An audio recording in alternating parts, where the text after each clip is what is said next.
It's another week gone, right? It's insane. We're chilling out in the old shop hoopty again.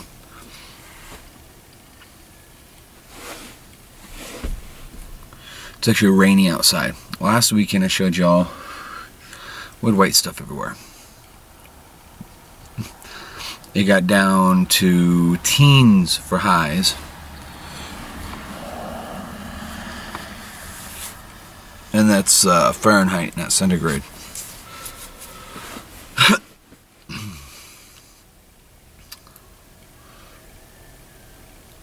Yeah, you can kind of see it's dreary out. This is well after dawn.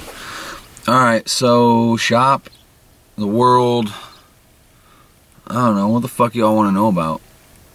Do you even care? Is Sunday morning coffee even important? It's more of a promise to me and a discipline issue, okay?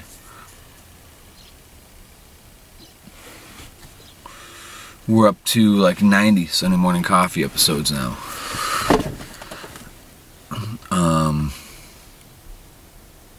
It's almost become ritual.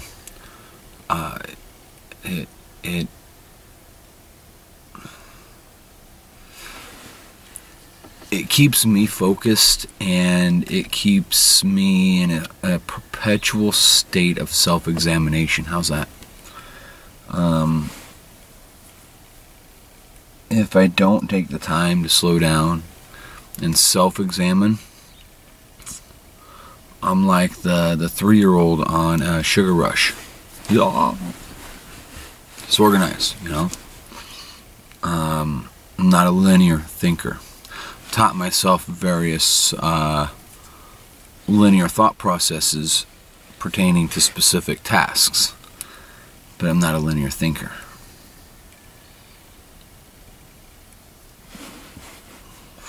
That's a fucking problem.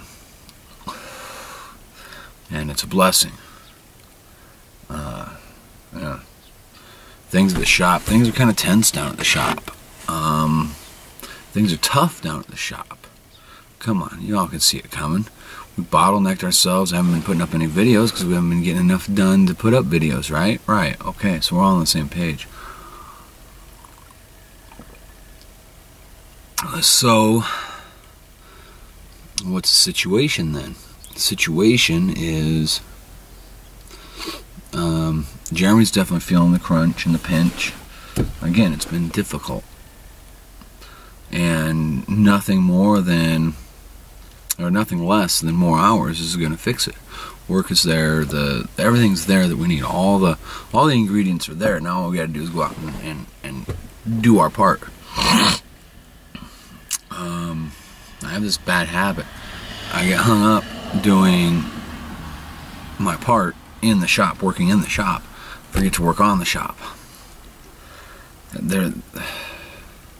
I'm the one that makes the calls and the solicitations, and I run the ads, and I talk to customers, and I deal with everybody's wants and needs and worries. It takes a lot to do that. I don't mind the job. It just is. It's part of the gig. But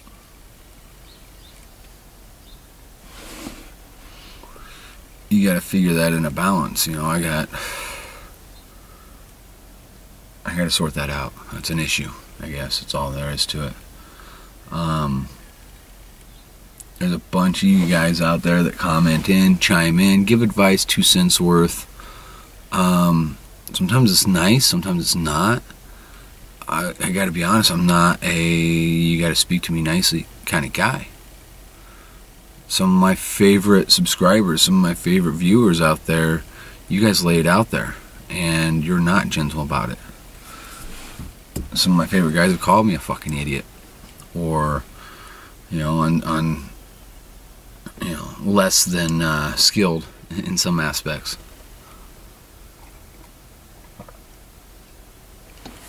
I don't like those for the argument's sake. I'm not here to cause that, but again, it's self-examination. If you can view yourself through a third-party lens, it's important. I suppose it's really what the chat today is about, is just that self-examination. The shop's we've been hammering on, it's 3 full years old. Spent basically 2 years in a 30 by 30 behind my home. And you can see the first video, it was on my phone, and I just zoomed around and showed what little shop space I had. I'm still very proud of that shop. I'm still very proud of that space. I haven't used it in over a year, but it's there. I still have it on my property.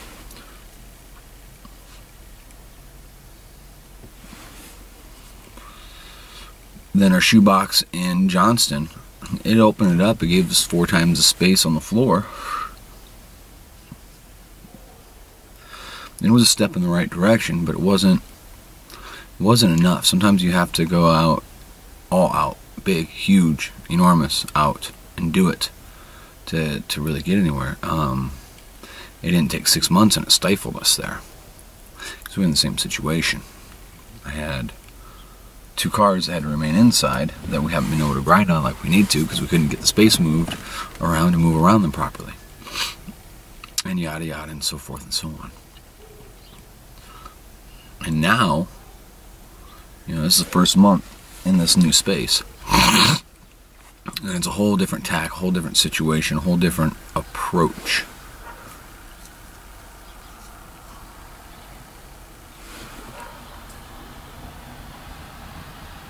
And I gotta be mindful not only of my physical actions in the shop, around the shop, about the shop, but my mental state as well. We've been pretty beat down, so it was time to kind of step back and self-examine.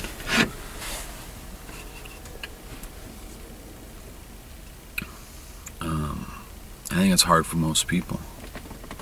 I think you almost have to scratch the bottom of the barrel before you can honestly look at yourself.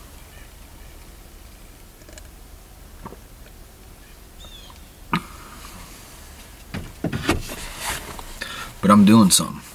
I'm doing it. I'm moving forward. I'm moving up. So there you go. I'm a simple worker with essentially what would be referred to in this industry a bare minimum of education and experience, but I'm doing it. One thing that makes me different from anyone else, I'm dumb enough to take the leap. And it wasn't even that aspect. I was kind of shoehorned into a position to do something. I was at a position of being essentially unemployable. The trade that at the time when I started all of this I was most skilled in didn't have any work. And I really do love what I do now. So there you go. God, I don't know if I was vague. I don't know if I was on point. I'm kind of rambling, I do that on Sunday morning coffee. If you've ever plugged in before, you know the drill. There's a lot of guys out there. You got oh goodness, Marcellinus, or I'm butchering your name. I'm so sorry. You chime in, give me your 2 cents worth. The old mountain goat, Wallace, he chimes in often. McDivitt chimes in here and again. Kenny the Street Rodder. Got some real cool people. Greg and Darren every now and again pop in. Sometimes I'll hear something from Jeff LeClaire. These are people of pretty good influence in my existence in doing this. Those guys there, they're sharp. I can't get something past them. I can't pull one over on them. Doing this every week also keeps a fellow, for lack of a better term, fellow honest. It's bared, it's out there for the whole world.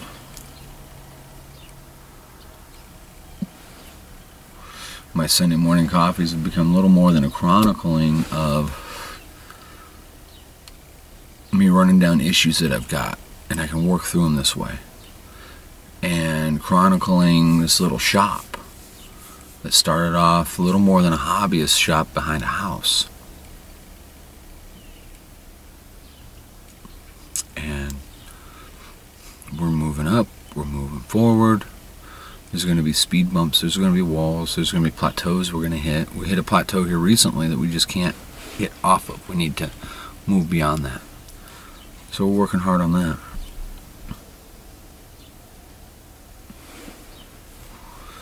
If I do my job correctly, if I've done my job well, by spring we're going to have just a body guy. An actual body guy come in to do some of the quick turnaround stuff. That's been my goal from the beginning, really. I want essentially a 5-piece, really. Person running the office, and with that running the office, get somewhere that I can put together a lot so we can roll some cars around. I can't see the bird, but I can hear it.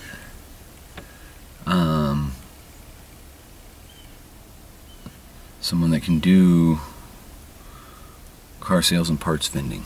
That's 2 people now. Me, that's 3. And 2 other guys on the floor with me. One with a mechanic background, one with a paint and body background.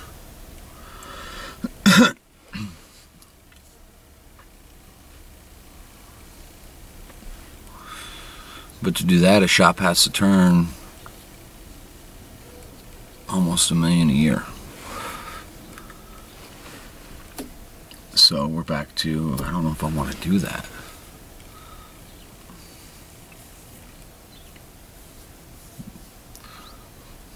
I don't know if I want that responsibility on my plate to deal with.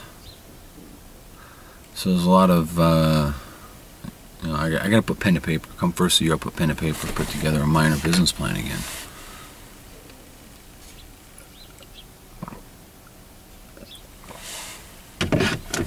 But right now, the focus is simply what's on the floor. We got enough projects. We got 3, 5, 6 projects. One is just in storage right now. It's hanging out. And the other 5 are in the shop, moving forward progressively.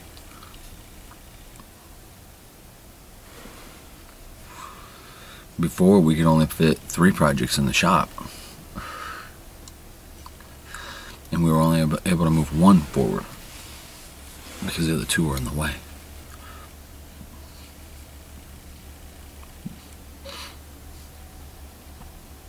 I don't know.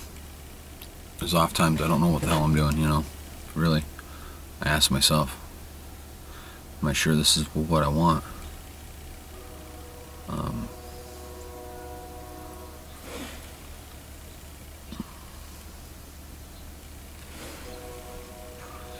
I think it is. I really think it is. A certain amount of satisfaction and pride involved, But I can't let pride become the overwhelming factor. That's the fall of every great civilization, is pride, greed, and vices. I've gotten rid of most of my vices. I drink coffee like it's fucking water, and I smoke too many of these little guys a day. I'm going to get that cut back to a reasonable realm. I had 2 yesterday. That was good for me. I brought 2 home today. Don't intend on getting more. So we'll see how that works. But in a nutshell, that's my little world. I don't go out and look out in the world abroad much. I don't get to watch many videos. I've fallen way behind for the last 6 or 8 months. I'm sorry for that. It's not the videos are boring, or I'm not interested, or there's a lot of guys out there throwing down some awesome videos.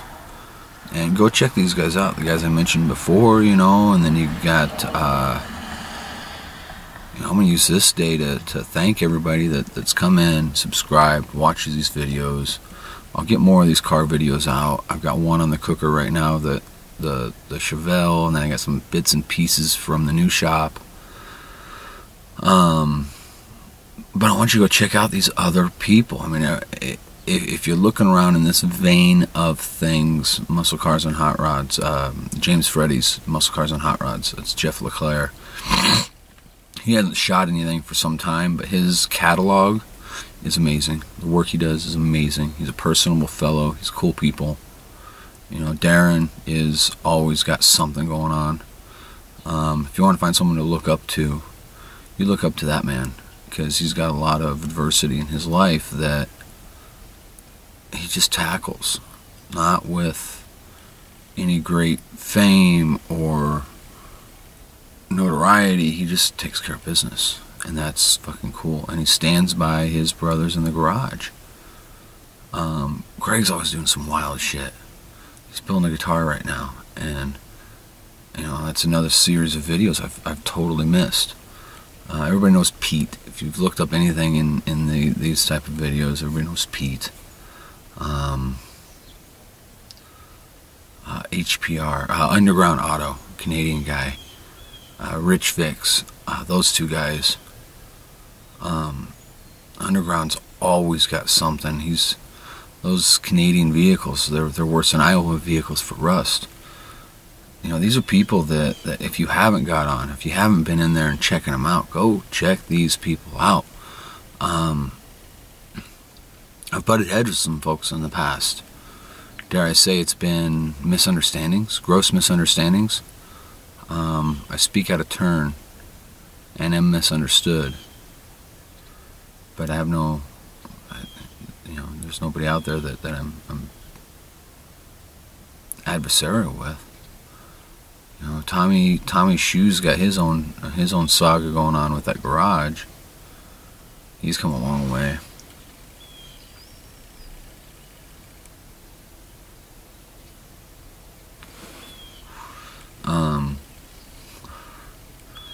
Kenny's always showing you what's out there new and hot, and customs and restos. He kind of keeps his thumb on the pulse of what's happening in the industry overall, which is awesome.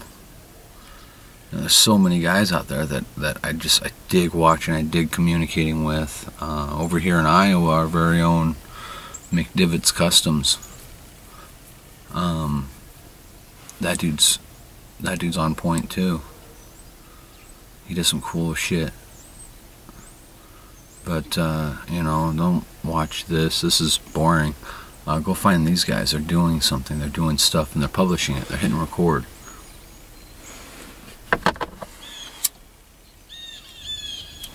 But I'm about done with this.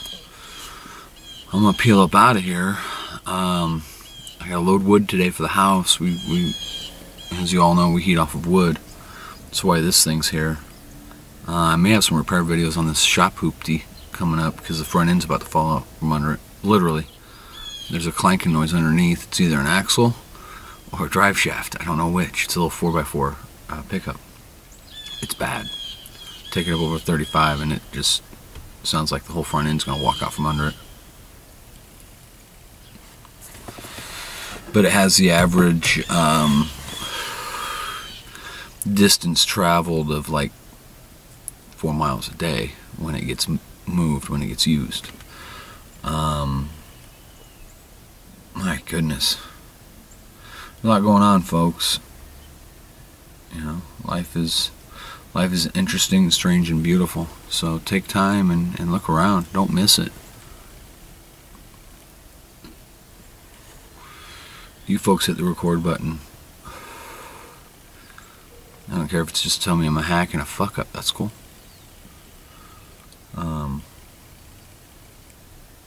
I know better, at least half of that. This is just your average blue-collar fuck-up who decided to give it a go. We're in year 3. Will we make it? Big question mark. I don't know if we'll make it. I really don't. But I'll write it down.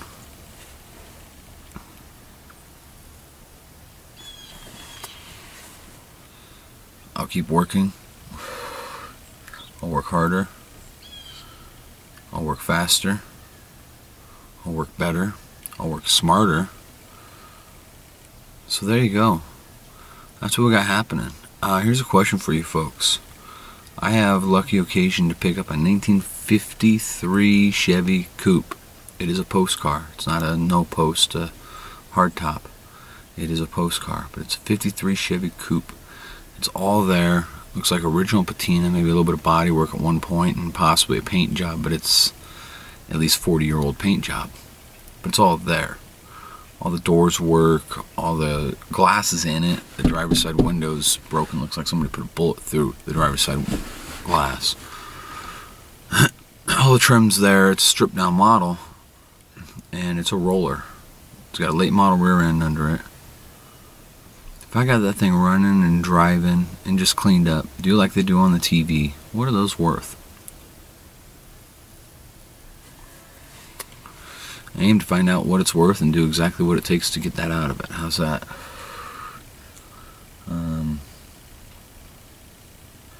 Looking to bring an investor in on the project, a partner for that one project.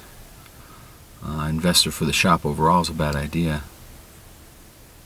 But if I can do projects, individual ones, I think I'm going to try to bring in some outside investors and do individual projects, roll them over and get them out.